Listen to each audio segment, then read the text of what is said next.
The worst 36 hours of residency thus far. My personal life is falling apart and my work life is emergency going on.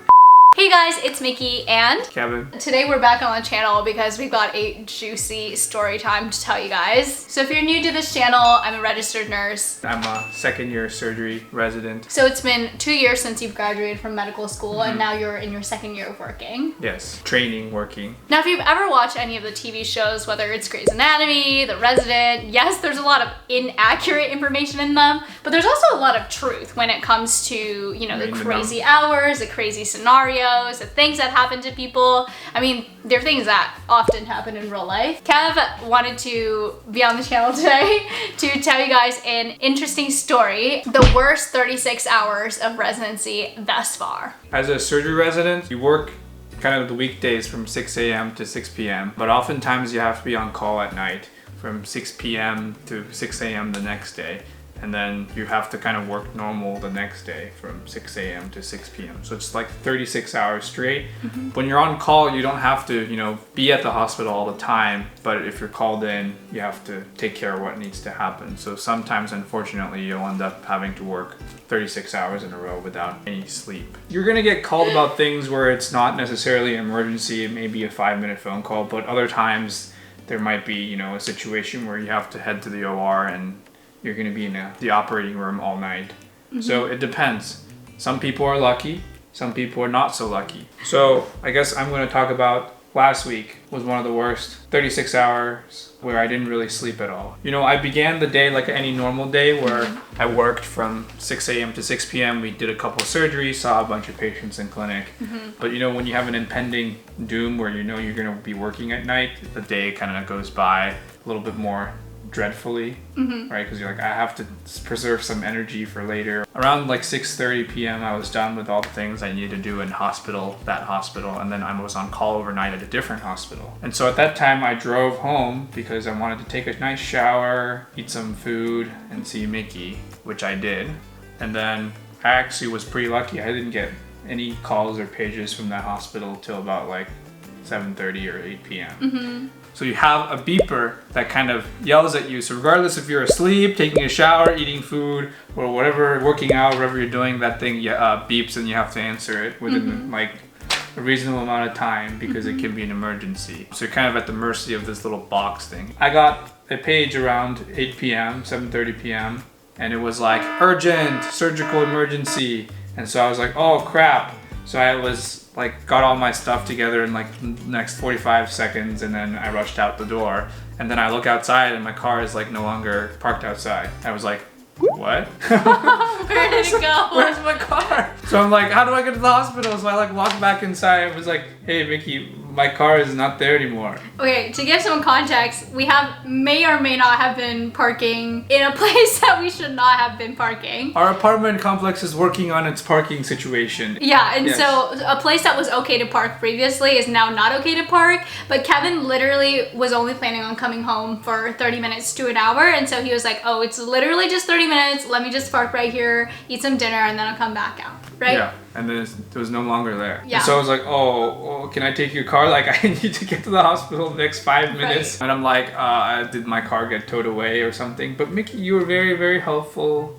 You know, you were like, everything's gonna be okay. And I'm like, oh my God, I have to go to work tomorrow. Like, how am I supposed to get this car out? Meanwhile, I have to call my senior and my attending because there's like a surgical emergency going on. So we have to set up the operating room, make sure all of those things are set up. So like my personal life is falling apart and my like work life is like emergency going on. And meanwhile, I'm literally trying to drive as fast as I can to the hospital. Ooh, and we forgot to mention that all of Kevin's stuff, his hospital badge, all of his belongings are in his car that were towed away, and so he had no way of getting into the hospital. Yes. I have to call my senior resident, who is kind of my supervisor. They have to come into the hospital too for a surgical emergency. So they're going as well. So I was like, hey, can you like let me into the doors because I have no badge? And you know, I have a kit full of stuff that's like all my equipment too, and that's like in the car. We got there around, was it 8:30? We were in the OR all the way probably till about 2 or 3 a.m. And then I had a bunch of other consults, so like when you're scrubbed into an OR and this is a patient whose identity we didn't know, they're a COVID precaution patient, which means that, they did a COVID swab right after when he came in, but it's an emergency, so we had to immediately go to the OR. Everyone has all the COVID precautions, and so all our like personal belongings are kind of off to the side of the operating room. And so my pager was going off multiple times during that time. So like all of these things are pending, but you're working in the case. And then after that got done, I had to take care of a bunch of things in the ED. And then it was probably about 4:35 a.m. And then at that point I have to prepare to sign out to the day team who comes in around 5:30 or 6 a.m. So the whole point of being on call overnight is that usually you have to take care of a couple of things, but you shouldn't have to be up the whole night. Hopefully not. Like hopefully you can get a little bit of sleep. Like that's the point of home call, right? Yeah. Or you get to like hang out at home and do things until you can't. Or some things you can take care of without going into the hospital too. Yeah, and so I had to go drive to the other hospital, and then we had to round in the morning, which means we go around and see all the patients before our daily activities. But then my chief was kindly enough to tell me that I could probably figure out where my car was. So like while I'm at home, I'm like trying to figure out this car, where did it go, like how much does it cost, like whatever. And I called and this really grumpy old man picked up, and I was trying to play the like victim card. I was like, oh my god, like this is a doctor on call. He literally was just there for 30 minutes to like, eat some dinner. Like, I'm really sorry. And he's like, yeah, the Lexus, yeah, we have it. And I was like, oh, okay, great. Like, when can I come pick it up? Like, how much is it gonna be? And he was honestly he just sounded like he needed sleep, to be honest. But he did tell me one key thing, that if I were to pick it up overnight, there's a surcharge if you don't pick it up between 8 and 5 p.m. So I was like, oh, can I pick up the car? And they're like, no, it has to be under the legal registered owner. And I was like, great, there is no way we're gonna get this car. And every extra hour that you're there, you get charged more for the storage the parking fee. I was so stressed, and I was like, can you give me like a rough estimate? Is this gonna be $100? Is it gonna be like $1,000? Like, I would just like to be mentally prepared, And they're like, I honestly can't tell you. Like, I don't know. Like, it's a really complicated system. And I was like, yeah. Okay. So back to the morning. So we saw our patients, and I was like, can I go pick up my car? And I think people were relatively sympathetic at that point. I had been up all night and my car had been towed away, and they were like, you can just we had some OR cases which I missed a little bit, but I booked it back to pick Miki up, and then we went to the towing place and picked up the car. It was $350. So I felt really bad, and so I ended up paying the towing fee so that Kevin could just go to work and not worry about it. And Kevin, like, obviously is feeling really guilty at this point because we were guilty and cranky all at the same time. Yeah, I hadn't slept in like 24 hours. Yeah. But somehow I made it to the end of the day. But I want to talk about a few things. I think I want to acknowledge all the people in the hospital. So a lot of people know kind of your work schedule, and there are some people who don't really know your work schedule. And it makes a big difference when someone acknowledges kind of what you're going through versus not. So some of the ED staff or some of the people who are calling you at night, some of them, they're like literally calling you. They're like, oh, hey, can you do this for me? It's and like something that completely not urgent. You can totally wait. And most of these residents don't get any sleep overnight. So if you can wait even until like, do it before midnight or after like 4 or 5 a.m. so they can get a little bit of sleep, like I think it really does make all the difference.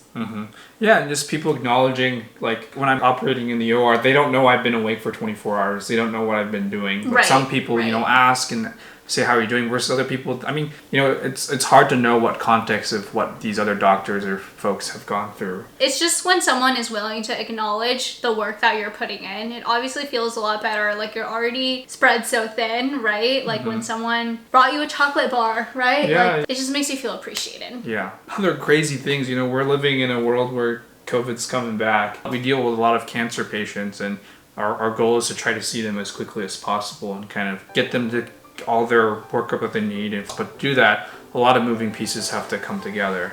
There are some folks which they have diagnosed cancer and they acknowledge that their cancer needs workup, But in order to do surgery or do anything invasive, the policy at the hospital is they need a negative COVID test.